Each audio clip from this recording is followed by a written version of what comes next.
जुलहिज्जा मासेर चतुर्थ खुतबा आजके आमरा इनशाअल्लाह ताआला आलोचना करब যাহারা কাফের মুশরিক ও ফেরকায়ে বাতিল তাহারা হক বা সত্য বা বাস্তবকে হক সত্য হিসাবে তারা বুঝবে না জানবে না। এই সম্পর্কে আল্লাহ রাব্বুল আলামিন এই বিষয় সম্পর্কে বলার এবং বুঝার আল্লাহ তাআলা তৌফিক দান করুক, আমিন। আল্লাহ রাব্বুল আলামিন মানবকে এমনভাবে সৃষ্টি করেছেন, প্রত্যেক মানবী আল্লাহকে চিনার মতন যোগ্যতা দিয়ে আল্লাহ তাআলা সৃষ্টি করেছেন। হাদিস শরীফে আছে, কুল্লু মাউলুদিন ইউলাদু আলাল ফিতরা, প্রত্যেক মানব সন্তানই ফিতরতের উপরে, ইসলামের উপরে আল্লাহকে মানার যোগ্য হিসাবেই সে জন্মগ্রহণ করে। এখন মুসলমান, কাফের, মুশরিক, এর মধ্যে কাফের মুশরিক যারা ফেরকায়ে বাতিল তাহারা কেন হক বা বাস্তব যেইটা এইটাকে তাহারা না চিনে, তারা উল্টাটা চিনে।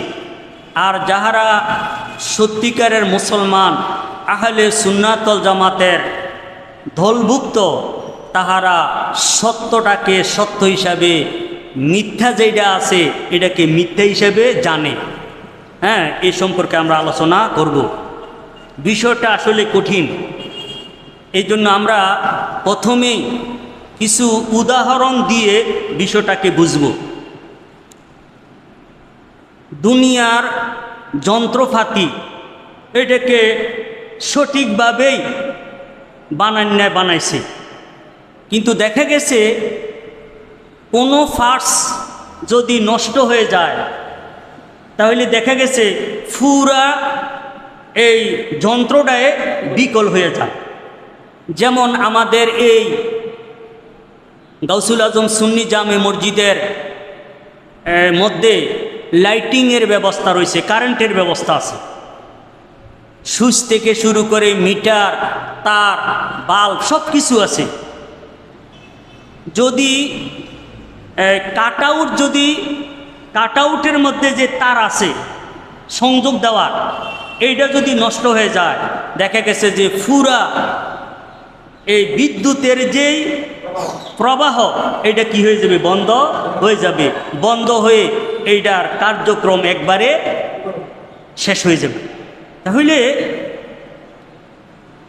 এই সামান্য একটি সংযোগ বিচ্ছিন্নের অভাবে পুরা ঘর অন্ধকার হয়ে যায়। তদ্রূপ মানবের মধ্যে শিরক, কুফর, বাতুলতা এগুলো যদি থাকে, শিরক কুফরি এটা চাই বেশি করুক আর অল্প করুক, এইটার কারণে এই মানব দেহের দ্বারাতে সে সত্যটাকে সত্য হিসাবে, মিথ্যাটাকে মিথ্যা হিসাবে যেই জানার যে ক্ষমতা এইটা সে হারাইয়া ফেলবে।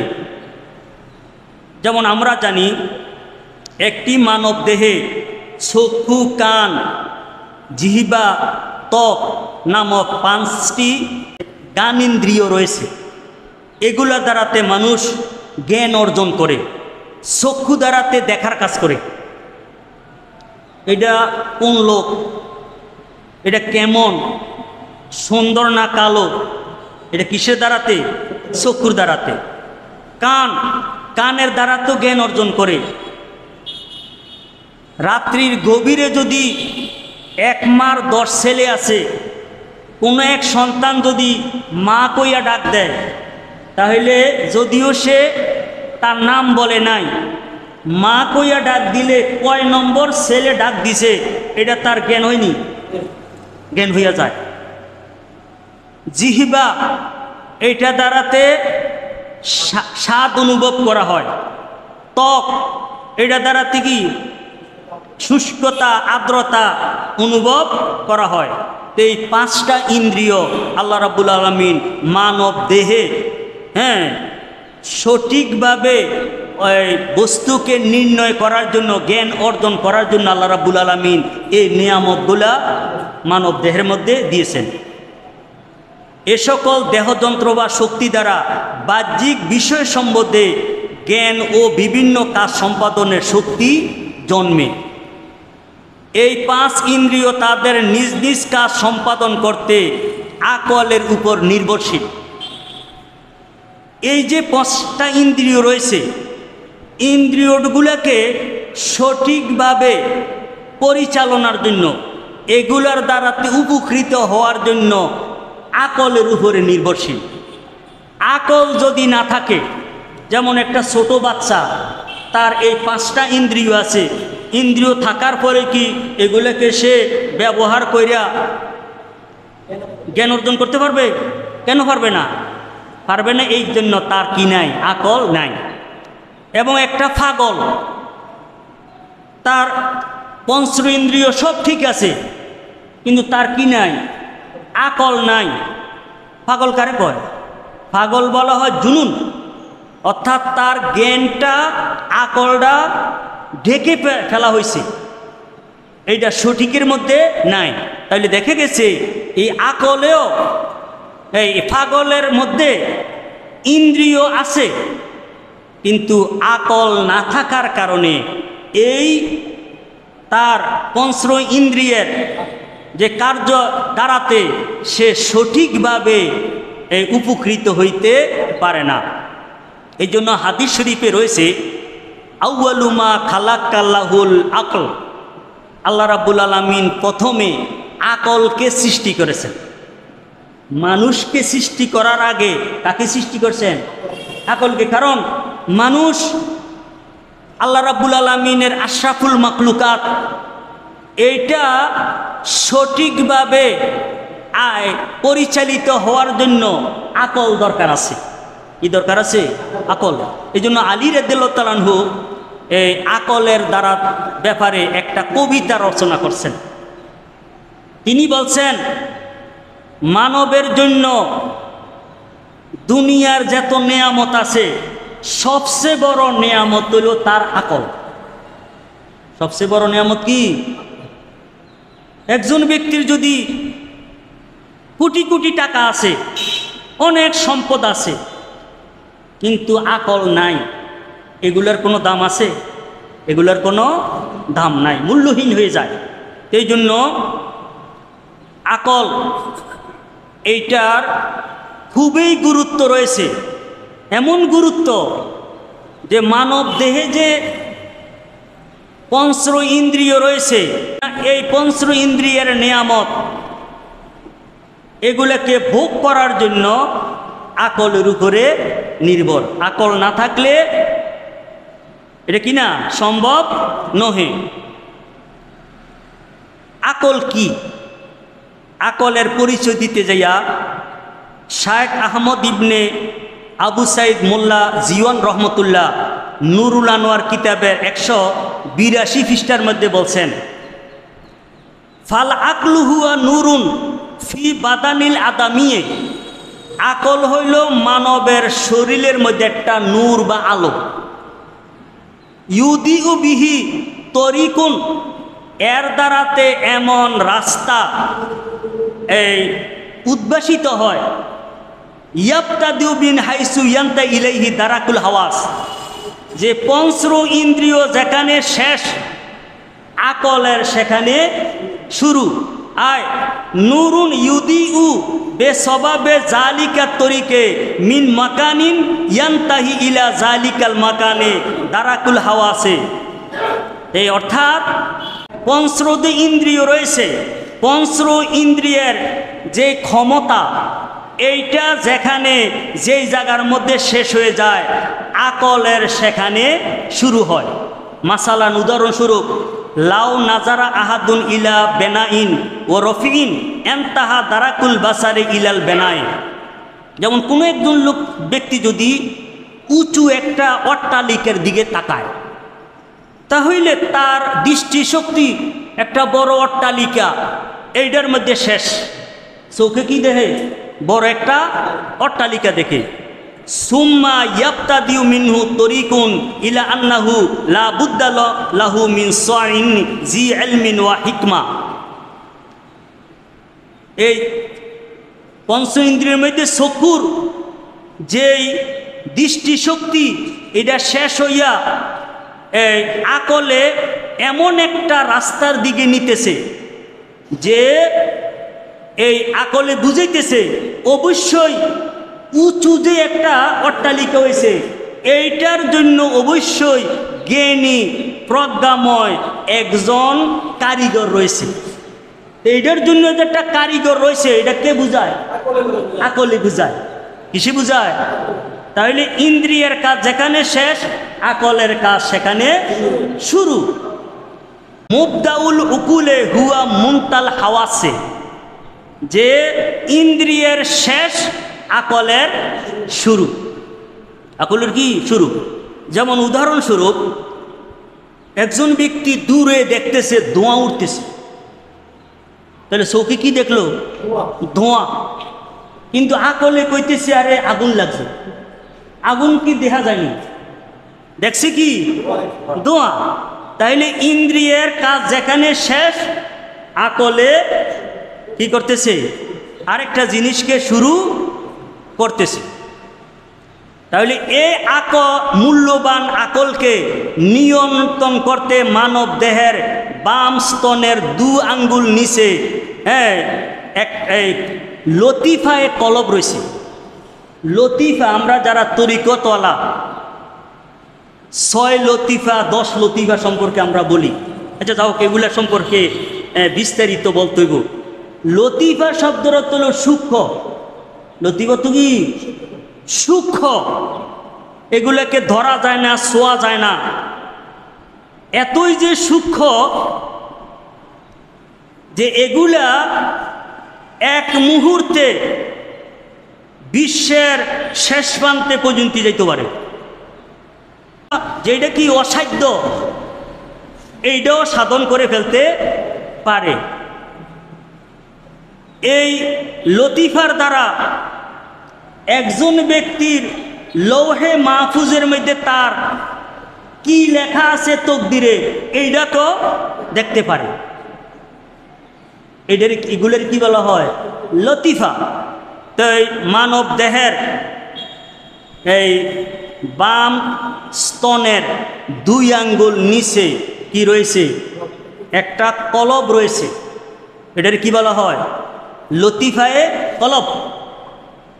দেখেন এই মুহূর্তে আপনি কলবে অন্তরে আমেরিকা যাইতে পারবেননি। কোন একজন ব্যক্তি যদি আমেরিকাতে কোনো বাসার মধ্যে সে বসবাস করে আইছিল, যেই খাটটার মধ্যে শুইছে এই মুহূর্তে কলবদারে সেখানে নিয়ে প্রতি সেকেন্ডে যাইয়া আসা যাবনি। কেউ আমি শুইলাম আইলাম, শুইলাম আইলাম, কিসে করলো? কিসে করলো? কলবে করলো। হ্যাঁ, কলব। কলব অর্থ কি? কলব শব্দের শাব্দিক অর্থ হইল পরিবর্তন, স্থানান্তর। এক জায়গার মধ্যে থাকে না। এখন তো মসজিদে আছি, মনটা মসজিদে না থাইকা আমেরিকার মধ্যে থাকতে পারে, ঘরের অন্য জায়গা তো ব্যবসা বাণিজ্যের মধ্যে থাকতে পারে। এই জন্য কলবরে কলব কইছে। এইটার মতন এত দ্রুতগামী, এত অল্প সময়ে এক স্থান থেকে আরেক স্থানে পরিবর্তন হনেওয়ালা আল্লাহর সৃষ্টির মধ্যে কোনো কিছু নাই। আলোর গতি তো প্রতি সেকেন্ডে 1,86,000 মাইল, এটা আলো। কিন্তু কলবের মধ্যে যে ইমানের আলো আছে এইটার গতি যে কত বেশি। 1 সেকেন্ডে এই কলবের যে নূর রয়েছে, কলবের মধ্যে যে চক্ষু রয়েছে, ওই চক্ষু দ্বারাতে আরো সে আজিমি পর্যন্ত পৌঁছতে পারে। আল্লাহ রাব্বুল আলামিনের এই লৌহে মাহফুজের মধ্যে কি লেখা আছে এইটাকে পর্যন্ত দেখতে পারে। যদিও আলো প্রতি সেকেন্ডে 1,86,000 মাইল যায়, কিন্তু এই আলো যাইতেও কয়েক বছর লাগবো, কয়েক বছর লাগবো। কিন্তু কলব এইটা এতই যে শক্তিশালী, এইটাকে এক মুহূর্তে সেখানে নিয়ে যাওয়াটা কি সম্ভব। এই বাম দুধের 2 আঙ্গুল নিচে যে কলব রয়েছে, এইটা যদি কোনো একজন ব্যক্তির সুস্থ থাকে তাহলে তার পুরা দেহটা সুস্থ। এই কলব নামক যন্ত্র, এইটা যদি অসুস্থ হয়ে যায়, একজন ব্যক্তির পুরা দেহ অসুস্থ।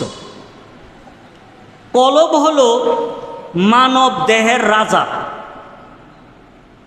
কোন একটা যুদ্ধের ময়দানে জয় পরাজয় নির্ধারণ হয় কি দিয়া? রাজা বেঁচে থাকা মরে যাওয়া নিয়া। যুদ্ধের ময়দানে রাজা যদি, বাদশাহ যদি মরে যায়, তাহলে এই যুদ্ধেই কি শেষ, যুদ্ধে পরাজিত। তদ্রূপ মানব দেহের মধ্যে যে কলব রয়েছে, এইটা যদি মরে যায় তাহলে পুরা দেহ মৃত। হ্যাঁ, যদিও বাহ্যিকে তার চক্ষু থাকবে, কান থাকবে, হাত পাও থাকবে, এগুলাকে তরিকতের পরিভাষায় এগুলাকে প্রকৃত জীবন বলা হবে না। কলবের সুস্থতার গুরুত্ব বুঝাইতে যাইয়া আমাদের নবী মুহাম্মদ রাসূলুল্লাহ সাল্লাল্লাহু তাআলা আলাইহি ওয়াসাল্লাম বলেন, ইন্না ফিল জাসাদের মুদগাতান ইজা সলুহাত সলুহাল জাসাদু কুল্লুহু ওয়া ইজা ফাসাদাত ফাসাদাল জাসাদু কুল্লুহু আলা ওয়াহিয়াল কলব। রাসূল বলেন, নিশ্চয় মানব দেহের মধ্যে একটা গোস্তের টুকরা আছে। এই গোস্তের টুকরাটা যদি সুস্থ থাকে তাহলে তার পুরা দেহটা সুস্থ। ওয়াইজা ফাসাদাত, এই গোস্তের টুকরাটা যদি অসুস্থ হয়ে যায়, বিকল হয়ে যায়, ফাসাদাল জাসাদু কুল্লুহু, পুরা দেহ অসুস্থ, অকেজু হয়ে যায়। আলা, রাসূল যে হুঁশিয়ার, ওয়াহিয়াল কালবু, এই গোস্তের টুকরাটা হলো কলব।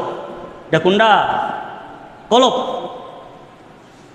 এই কারণে তরিকতের মধ্যে সবচেয়ে বেশি গুরুত্ব দেয় কলবের। তার গুরুত্ব দেয়, বলা হয় চক্ষু বন্ধ করেন, কলবের দিকে খেয়াল কইরা আল্লাহকে স্মরণ করেন। কি কয়? আরে বাহ্যিক যে চক্ষু আছে এটার কি করেন? বন্ধ করেন। এইটাকে বন্ধ করে কলবের দিকে খেয়াল করেন। এবং তরিকতওয়ালারা কলবের জিকিরকে জারি করার জন্য অনেক চেষ্টা সাধনা করে, অনেক কি করে চেষ্টা সাধনা করে। আল্লাহ কলবকে মানব দেহের জন্য রাজা এবং অন্যান্য অঙ্গকে তার সেনাবাহিনী রূপে সৃষ্টি করেছেন। তাই কলব সুস্থ থাকলে অন্যান্য অঙ্গ প্রত্যঙ্গ সুস্থ থাকবে। হাদিস শরীফে কলবের গুরুত্ব দেওয়ার কারণ হলো এর মাধ্যমে ঈমান আনা হয়। আমরা যে ঈমান আনি, তাফসীরের কিতাবে আছে আল কলবু মাহাল্লুল ঈমানে, কলব হলো ঈমানের স্থান। ঈমান কি দিয়া নে? আরে কলব দিয়া। ওয়াসামু আল বাসারু তরাইকু ইলাইহি, বলতেছে এই দৃষ্টি শক্তি, শ্রবণ শক্তি, এগুলা হলো ঈমানের দিকে যাওয়ার জন্য রাস্তা। ঈমানে যাওয়ার জন্য কি রাস্তা? ফাতাহাদ কালবাকা বেদাওয়ামিল ইকবালে আলাল্লাহি, এজন্য তুমি তোমার কলবকে আল্লাহ রাব্বুল আলামিনের দিকে অগ্রসর হওয়ার জন্য সব সময় এটাকে কি করো, এটাকে নিয়োজিত রাখো, যে কলব যেন কি থাকে, সব সময় আল্লাহ রাব্বুল আলামিনের দিকে ধাবিত হয়। এবং ওয়াসলাহ তিলকা তুরুকা, এবং ওই রাস্তাসমূহকে তুমি উপযোগী করো, বেস্তেনাব বিল মাসি ওয়াল আসাম, গুনাহ অপরাধ থেকে বাঁচা থাকা। তুমি গুনাহ এবং অপরাধ থেকে যত বাচ্চা থাকবা, তাহলে ঈমানের রাস্তায় যাওয়ার জন্য এটা কি হইব, এটা উপযোগী হইব। এটা কি হবে, গুনাহ যদি থাকে তাহলে ঈমানের রাস্তা এটা কি হয়ে যাব, উপযোগী হবে না, বরং গুনাহ কি করবে, কুফুরের দিকে। প্রত্যেক এই অপরাধ এগুলো হইল কুফুরির শাখা। কিসের শাখা? এটা কথাগুলো কিন্তু কঠিন। যত অপরাধ হোক, এটা ছোট হোক আর অপরাধ বড় হোক, এটা কিসের শাখা? কুফুরির শাখা। যত নেক আমল হয় এগুলো হলো ঈমানের শাখা। এই জন্য রাসূল বলছেন না, আল ঈমানু সাবউ ওয়া সাবউনা শুবা, ঈমান হইল ৭৭ শাখা। কত শাখা? তো কোনো মুহাদ্দিসিন কেরামরা ব্যাখ্যা করছেন, কয়েক জায়গাতে কইছে ঈমানের হইল ৬০-এর অধিক শাখা, আরেক জায়গাতে বলছে ঈমানের হইল ৭০-এর অধিক শাখা, আরেক জায়গাত বলছে ঈমানের হইল কত, ৭৭ শাখা। কয় যে এইভাবে বলার পিছনে কারণ হইল ঈমানের অগণিত শাখা। যত নেক কর্ম আছে সবগুলা কিসের শাখা? নামাজ এটা কিসের শাখা? বলে কেমনে? নামাজের মধ্যে শুরু এটা তো করি আল্লাহু আকবার দিয়া, আল্লাহ মহান, এই যে আমি স্বীকৃতি দিলাম, মোহে অন্তরে এটা ধারণ করলাম, তাহলে এটা ঈমান হইছে না? আলহামদুলিল্লাহি রাব্বিল আলামিন, সমস্ত প্রশংসা আল্লাহর জন্য, তাহলে আল্লাহ প্রশংসা পাওয়ার উপযোগী, এটার কি করলাম? রোজা, নামাজ, হজ, যাকাত, তাসবিহ, তাহলিল, কোরআন তেলাওয়াত, পিতামাতার সেবা করা, যত নেক কর্ম আছে সবগুলা হইল কিসের শাখা? আর যত অপরাধ আছে সবগুলা হইল কার শাখা? কুফুরির শাখা।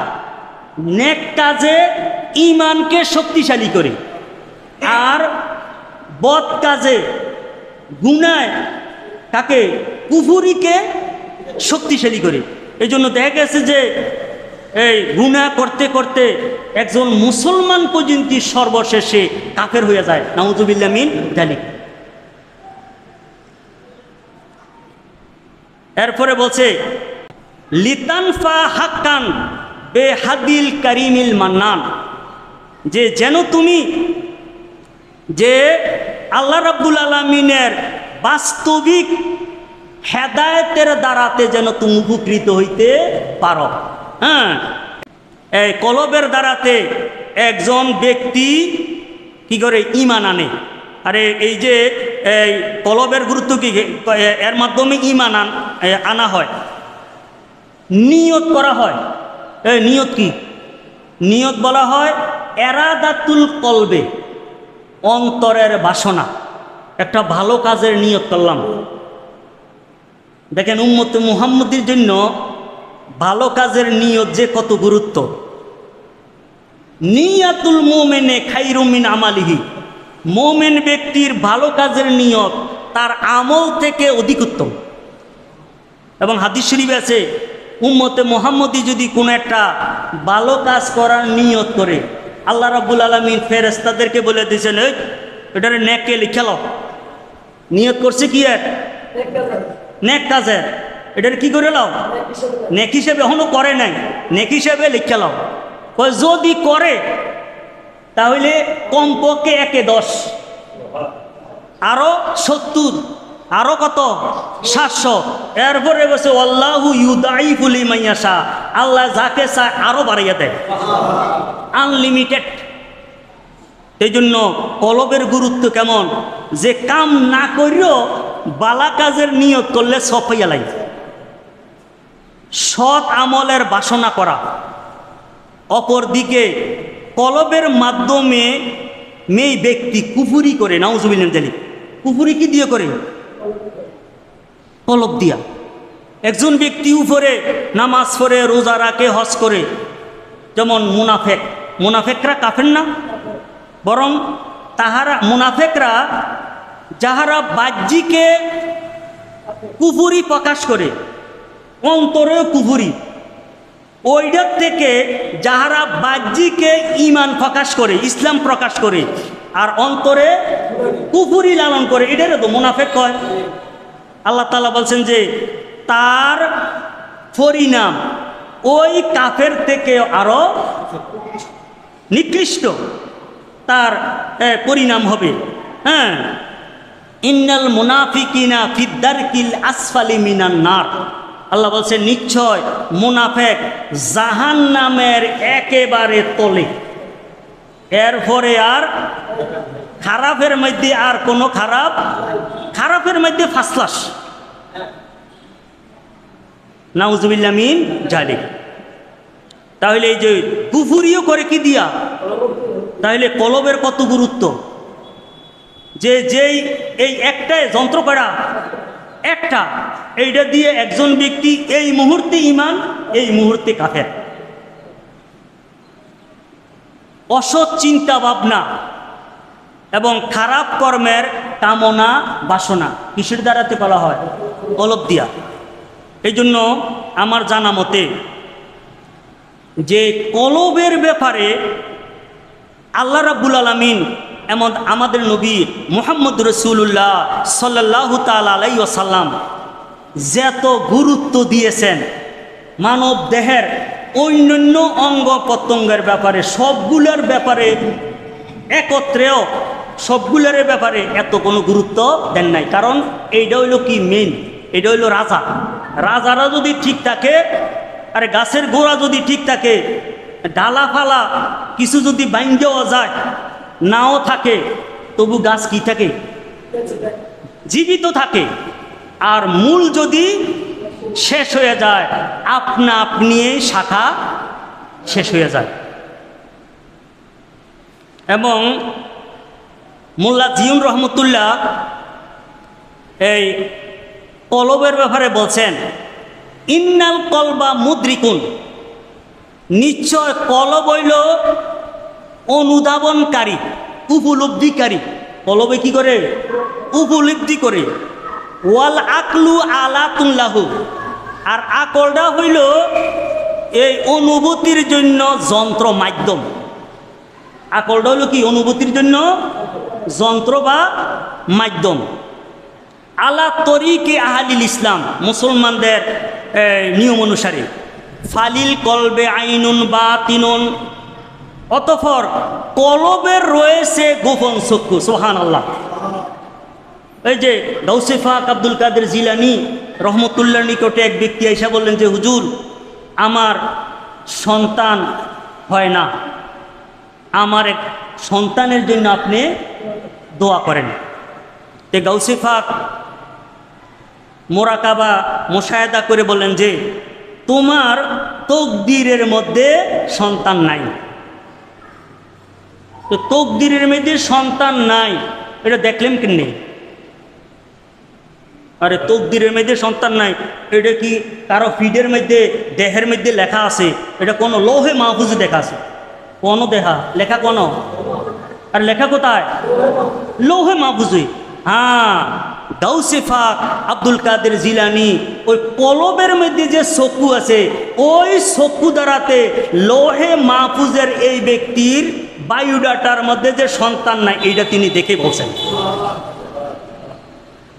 মাওলানা রুমি রহমতুল্লাহ আরো বাড়াইয়া কইছেন, সৃষ্টির শুরু থেকে শেষ পর্যন্ত যা হবে সব লৌহে মাহফুজের মধ্যে আল্লাহ তাআলা কলমের মাধ্যমে লিখে রাখছেন।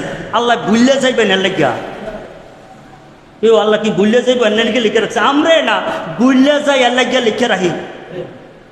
কইছে না, কই আল্লাহর প্রিয় বান্দা যদি দুনিয়ার মধ্যে ঠিকা যায় কোনো প্রশ্নের উত্তরে, তাহলে ওইখানে দেখে যেন কইতে পারে তাহাদের সুবিধায় তো আল্লাহ রাব্বুল আলামিন লৌহে মাহফুজের মধ্যে লিখে রাখছেন।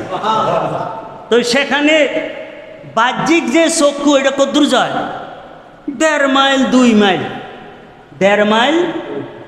আর কলবের মধ্যে যে চক্ষু আছে এটা লৌহে মাহফুজ পর্যন্ত যায়। এই জন্য বলছেন ওয়ালিল কলবে আইনুন বাতিনুন, কলবে রয়েছে কি গোপন চক্ষু। এই জন্য দেখা গেছে যে অনেক আল্লাহর ওলিদের নিকটে ব্যক্তি আসছে আল্লাহর ওলিকে টেস্ট করার জন্য, যাচাই করার জন্য। তো আল্লাহর ওলি তাহার কলবের মধ্যে কি লইয়াইছে, ওই কলবে কলবে কি করে দিছে সংযোগ। আপনারা মনে হন যারা তথ্য প্রযুক্তির মধ্যে আছেন, আমি যদিও কম বুঝি, যে একটা কম্পিউটারের সাথে আরেকটা কম্পিউটার যদি যোগ করে ওই কম্পিউটার মধ্যে যে এত জ্ঞান আছে এইটার মধ্যে আইয়া লাগবনি, আইবনি, আইতো না। এমন না, ডাক্তারি শাস্ত্রে এমনও হইতেছে বিদেশে এক ডাক্তার আছে এই রুগীকে কেমনে অপারেশন করে তিনি এটা কম্পিউটারের মধ্যে জ্ঞানটা দিয়ে দিছে। তাহলে ওই ব্যক্তির নম্বর যদি জানে, তাহলে নম্বর জানলে ওইখানে কম্পিউটারের মাধ্যমে দিলে তিনি কম্পিউটারের মধ্যে আইবনি, আসলে এই কম্পিউটারে খোলা রাখিয়া রুগীটারে কেমনে শোয়াইছে, কেমনে কাটতে হইব, কেমনে সিলাইতে হইব সব কিছু করতে পারবো নি কি দিয়া? বর্তমান তথ্য প্রযুক্তির উন্নতির কারণে। কিন্তু যাহারা আল্লাহর ওলি, আল্লাহ তাআলা স্বয়ং যাদেরকে খাস এলেম দিয়েছেন, মারেফতের জ্ঞান দিয়েছেন, তাহাদের জ্ঞান কি বর্তমান তথ্য প্রযুক্তি এইটার থেকে উন্নতি কি কম না বেশি? এই জন্য কেহ বলতে পারে যে এগুলো কি যে গাউসে পাক তকদিরের মধ্যে লেখা দেখা লাইছে, এগুলো ভিত্তিহীন কথা। নাউজুবিল্লাহ মিন জালিক। কারণ আমরা যারা সুন্নি রয়েছি আমাদের আকীদা হলো কারামাতুল আউলিয়ায়ে হাক্কুন, আল্লাহর ওলিদের কারামত সত্য। সকল আহলে সুন্নাত ওয়াল জামাতের কিতাবের মধ্যে এটা লেখা আছে। কারামত কারে কয়? কারামত হইল সাধারণ লোক যাহা করতে পারে না, যেটা আকলেরও তারারে ধরে না, এমনটা যিনি করতে পারেন তিনি রে বলা হয় ওলি। তিনির মধ্যে ওই গুণটা থাকলে তাকে বলা হয় কারামত। তারে কি বলা হয়? কারামত। এই জন্য বলছে যে ফালিল কলবে আইনুন বাতেন, কলবের রয়েছে গোপন চক্ষু। ইউদ রাকু বিহাল আসিয়া, এর দ্বারাতে বস্তুসমূহকে উপলব্ধি করতে পারে। বাদা এশা কিহি বিল আকলে, আকলের মধ্যে উদয় হওয়ার পরে। কামা আন্না ফিল মুলকি জহেরে তুদরিকুল আইনু বাদাল এশাকে বিশ্বামসে ওয়াসেরাজে। জানো মোল্লা মানুষ, আরে তিনি মোল্লা জিউন রহমতুল্লাহ মোল্লা না, মোল্লার যে কিরম জ্ঞান বিজ্ঞানের ব্যাপারে বলছেন কি যে আকলের মধ্যে উদয় হয় আর এইটা অনুভব করে কে? কলবে। এইটারে বুঝাইতে যাইয়া বলতেছে যে বাহ্যিক যে জগৎ আছে, আমরা জগতে আছি না দুনিয়ার, এটা বাহ্যিক। এটা কি বাহ্যিক? বুঝিনি যেটা দেখা যায়। তাহলে অন্তর্নিহিত জগৎ আসেনি? আছে।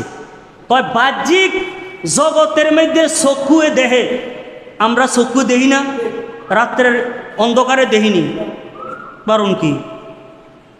দেখি না কেন? চক্ষু তো আছে। কয় যে হ্যাঁ, বাহ্যিক জগতের মধ্যে চক্ষুয়ে দেখার জন্য সূর্যের আলো অথবা অন্য কোনো বাতি লাগে। কি লাগে? আরে সূর্য অথবা কি অন্য কোনো বাতি যদি আলো যদি হয়, তাহলে ওই আলো উদয় হওয়ার পরে চক্ষুয়ে দেখে। চক্ষু কি দেখে?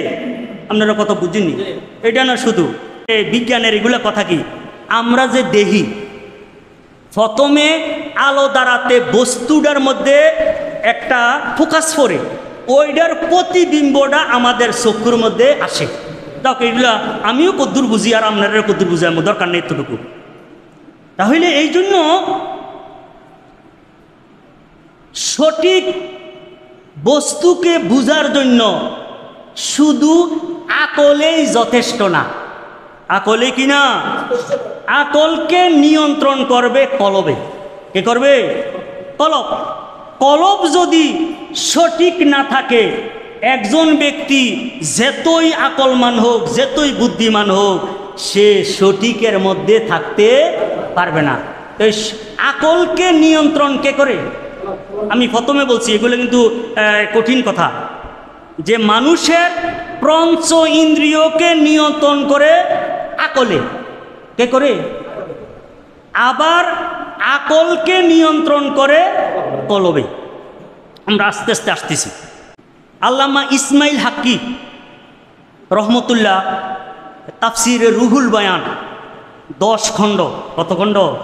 আমি অনেক আগে এটা 10,000 টাকা দিয়া নিয়েছি, মনে হয় আমার মতন লোক মনে হয়। আরে যিনি একটা তফসিরে লেখছেন কি 10 খণ্ডে, এবং এইটা কি, এই তফসিরের বিশেষ এক বৈশিষ্ট্য রয়েছে। এইটা হইল তরিকতের লাইনের, তাসাউফের লাইনের তফসির। কিসের লাইনের? তরিকত লাইনের তফসির। তো এইটার তাফসিরে রুহুল বয়ানের 3য় খণ্ডের 543 পৃষ্ঠার মধ্যে তিনি একটা বিষয় উল্লেখ করছেন। আন আবি বকরিল ওয়ারাকে রাহিমাহুল্লাহি তাআলা আন্নাহু কালা লিল কলবে সিত্তাতু আশিয়া। আবু বকর ওয়ারাক থেকে বর্ণিত, তিনি বলেন কলবের রয়েছে 6টি অবস্থা। কলবের কয়টা অবস্থা? কলব একটাই, এটার কয়টা অবস্থা হইতে পারে? 6টি অবস্থা। হায়াতুন একটা হইল জীবিত, ওয়া মাউতুন মৃত, ও সেহাতুন সুস্থ, ওয়া সাকমুন অসুস্থ, ইয়াকজাতুন জাগ্রত, ওয়া নাউমুন ঘুমন্ত। তাইলে কলবের কয়টা অবস্থা? 6টি অবস্থা রয়েছে। 6টা অবস্থা কি একজনের মধ্যে 6টা না, কোনো ব্যক্তির কলব জীবিত, কোনো ব্যক্তির কলব মৃত, কোনো ব্যক্তির কলব সুস্থ, কোনো ব্যক্তির কলব অসুস্থ, কোনো ব্যক্তির কলব জাগ্রত, কোনো ব্যক্তির কলব ঘুমন্ত। ঘুম বুঝেন তো আপনারা? বুঝেন না? আচ্ছা বুঝবেন। ফাহায়াতুল হুদা কয় কলবের জীবন হইল ওই কলব যেই কলবের মধ্যে ঈমানের দ্বারাতে সে জীবিত, হেদায়েতের দ্বারা। কিসের দ্বারা? তাইলে বুঝে গেল যাহারা মুমিন মুসলমান তাহাদের কলবের মধ্যে ঈমান আছে। কি আছে? তাহলে তাদের কলব এটা জীবিত না মৃত? এটা হইল জীবিত। ওয়া মাউতুহুদ দালালা, আর কলবের মৃত্যু হইল পথভ্রষ্টতা, যার মধ্যে শিরিক, কুফর, বেদাত, এখানে নেফাকি, এরপরে বাতুলতা, ফেরকে বাতিলদের কি রয়েছে, এগুলো রয়েছে। এগুলো হলো কি? মৃত কলেব। ওয়া সিহাতু সফা, আর সুস্থ কলব হইল ওইটা যেটা হলো স্বচ্ছ, যেই কলবের মধ্যে কি নাই, কোনো প্রকারের পঙ্কিলতা নাই। এটার অর্থ কি? একজন ব্যক্তি গুনাহ যদি করে, হাদিস শরীফে আছে, তাহার কলবের মধ্যে দাগ করে। কলবের রং কি? অনেক সুফিয়ায়ে কেরামরা বলছেন কলবের রং হইল সরিষা গাছের ফুলের মতন। সরিষা গাছের কি, সরিষার যে ফুল আছে না, ফুলের মতন হলুদ রঙের। যা হোক, তো গুনাহ যদি করে তাহলে কলবের মধ্যে কি করে, কালো দাগ করে। কারণ গুনাহ করতে করতে, একটা গুনাহ করলে একটা দাগ, আরেকটা করলে আরেকটা দাগ, করতে গুনাহ করতে করতে করতে করতে এইটা একবারে যদি আবরণ যুক্ত হইয়া যায় তাহলে এইটা কি হয়ে যায়, গিয়া অসুস্থ হয়ে যায়। এটা কি হয়ে যায়, আর এইটার মধ্যে যদি গুনাহ মুক্ত থাকে তাহলে এটা কি, সুস্থ। এই জন্য ইল্লাতুল আলাক, যেই কলবের মধ্যে অঙ্কিলতা রয়েছে এইটা হলো কি, অসুস্থ কলব। ওয়া ইয়াকজুহু যিকরু, আর কলবের জাগ্রত হলো জিকির। কলবের জাগ্রত হলো কি, জিকির। অর্থাৎ যেই কলবে জিকির আছে, আল্লাহ তাআলার স্মরণ আছে, এইটা কি, জাগ্রত। হাদিসের বেশে মাসালুল হাইয়ে ওয়াল মাইয়েতে, রাসূল বলেন যে জীবিত এবং মৃত ব্যক্তির উদাহরণ হলো যে ব্যক্তির কলবে জিকির করে, এইটা জীবিত। আর যেই ব্যক্তির কলবে আল্লাহর জিকির করে না, এইটা কি, মৃত। তাইলে তরিকতের পরিভাষায় এই গরু ছাগলের মতন জীবনযাপন করা, খাওয়া দাওয়া করা, ফরসাব পায়খানা করা, হ্যাঁ, ওই ইয়ের মধ্যে, এই গানির মধ্যে, আরে গরু দিয়া কাজ করে না, এই ইয়াকে বোঝাবো হয় না, এটা তো কাজ করে। তো এই দুনিয়ার দ্বারাতে যেই হায়াত, দুনিয়াদারির যেই শুধু দুনিয়াদারির হায়াত, এইটাকে প্রকৃতপক্ষে এইটাকে জীবিত বলা হয় না। জীবিত কোনটা, যেইটা যে ওই মোমেন মুসলমানে জীবিত যার হায়াতের মধ্যে আল্লাহর জিকির আছে। কি আছে, ওয়া নাউমুহুল গাফলা, আর কলবের গুম হইল এটা অলসতা করা।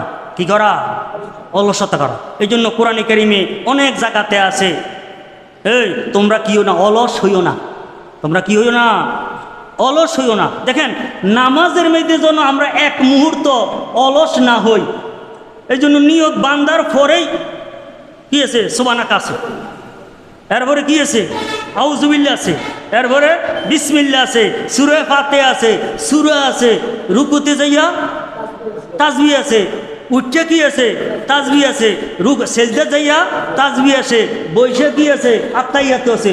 একটা মুহূর্ত, আরে একটা মুহূর্ত এন রেস্ট আসেনি, এটার মধ্যে কোনো প্রকারের এই অলসতা নাই। কর্মের মধ্যে থাকা, কিসের মধ্যে থাকা, কর্মের মধ্যে থাকা। এই যে কলব, এই কলব এইটাকে নিয়ন্ত্রণ করে কে, এইটাকে নিয়ন্ত্রণ করে ইমানে। কিসে নিয়ন্ত্রণ করে, ইমান। যেই ব্যক্তির ইমান আছে ওই ব্যক্তির কলব এইটা নিয়ন্ত্রণে আছে। ওই কলবে কুফুরি, শিরকি, গুনাহ এগুলা থেকে কি করব, বিরত রাখব।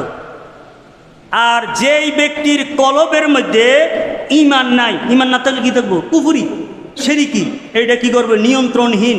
এইটা শুধুমাত্র পাপের দিকে নিয়ে যাইব, খারাপের দিকে নিয়ে যাইব।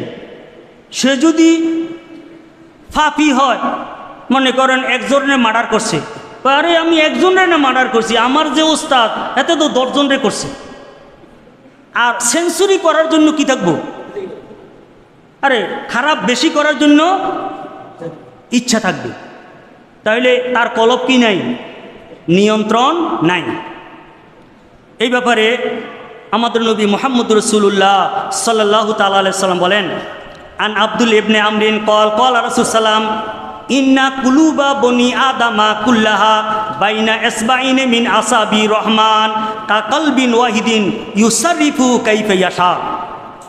রাসূল সাল্লাম বলেন, নিশ্চয় আদম সন্তানের অন্তরসমূহ সবগুলা আল্লাহ রাব্বুল আলামিনের 2টি গুণের মধ্যে রয়েছে, কাকালবিন ওয়াহিদিন, একটা আত্মার মতন। আপনারা কথাটা মনে হয় কঠিন। এটা